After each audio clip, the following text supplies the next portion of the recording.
This video is sponsored by Sony. Most of you know me as the Hoovy's Garage of APS-C cameras. Now this whole thing started about 7 years ago when I was living in Japan, and I bought at that time, it was brand new, a Sony a6000. And that single camera changed my life, I would say, forever. In this video, what I'd like to do is talk about the benefits of shooting on Sony APS-C, and I want to try to keep this as factual as possible. However, I will intermix some of my opinions. That's just going to happen naturally. For transparency, I do own a full frame, so I do know the benefits. However, I would say that 80% of the time, if not more, I reach for my APS-C camera body unless I am reviewing a lens that's full frame or I'm going into a situation in which I know that the lighting conditions are going to be less than ideal. So let's talk about Sony APS-C.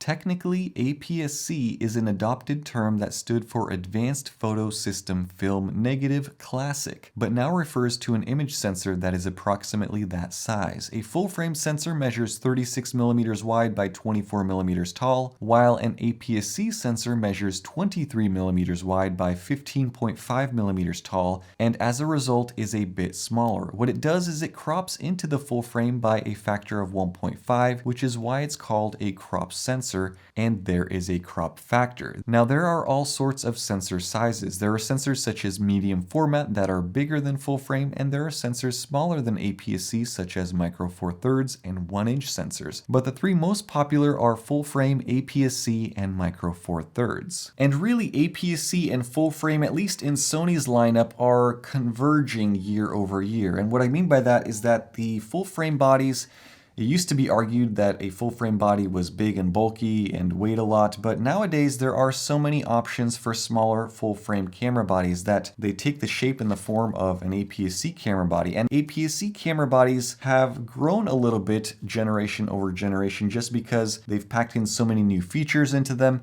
and heat dissipation has become a factor. I'm going to lay out 5 benefits for you in this video. Number 1 is lens selection. Now, when it comes to full frame Sony lenses, there are over 50 of them. If you add in third-party lenses, I would guess you can easily quadruple that number. When it comes to APS-C lenses, Sony has over 20 of them or so. But when you add in third-party lenses, you could probably add, let's say, another 200 to the list. Now, a full-frame lens has to be bigger and it has to contain more glass elements to cover that entire full frame. And that means an APS-C lens will not work on a full-frame camera. It will leave dark corners called vignetting. The workaround if you have a full-frame camera is that you can enter into crop mode on most Sony cameras and still use the center of your frame, but that comes at the cost of resolution, as you're using significantly less megapixels by doing so. On the flip side, if you use a full frame lens on an APS-C camera, you get full sensor coverage and more. You could argue that you are getting the best part of the lens's performance as well, as you're only using the center portion of it, which is typically sharper. As for me, I use a lot of APS-C lenses because they are smaller, they're less expensive, and optically they are brilliant nowadays. This is a great example. This is the Sony 16-55 f2.8G. It's a lens that I've owned and I've recently repurchased. And when it comes to zoom lenses, I would put this up there with Sony's best in terms of overall optics.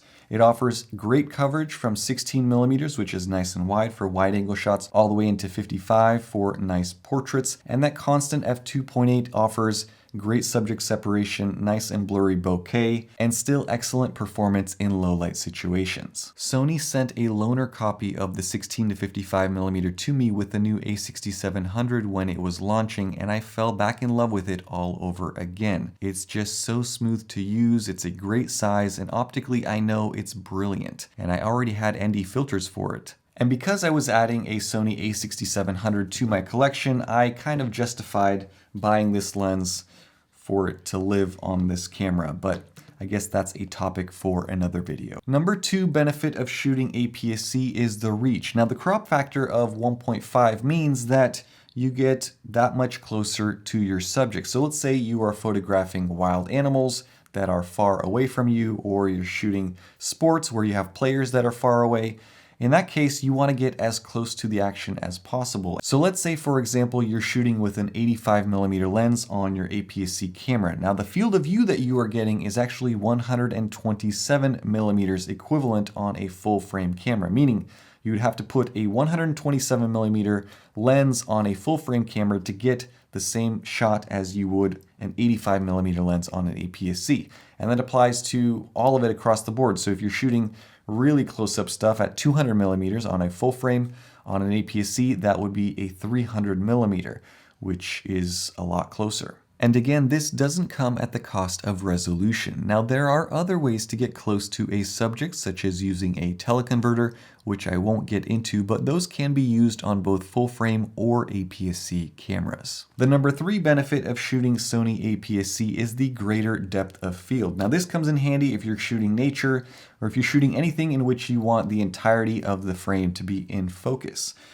And the way that the crop factor works is that comes just naturally because you don't have to stop down as much on an APS-C camera to get the same depth of focus as compared to a full frame camera. This also applies to portraits. Now, conventional wisdom says to shoot portraits wide open and blur everything but the tip of the eyeball. But over time, what I've found is that I am stopping down just a little bit for portraits as well, just to get the majority of the face in focus. An APS-C sensor helps you with this inherently, as shooting a 50mm portrait at f1.8 on APS-C is equivalent in terms of depth of field to using an 85mm, let's say f2.8 on a full frame. But again, that is a stylized choice. If you want everything to be blurry and you want the narrowest depth of field possible, then the full frame sensor is the better choice. The number 4 benefit of shooting Sony APS-C is the performance. And here I want to go into a little bit of history, because back when the a6000 came out back in 2014,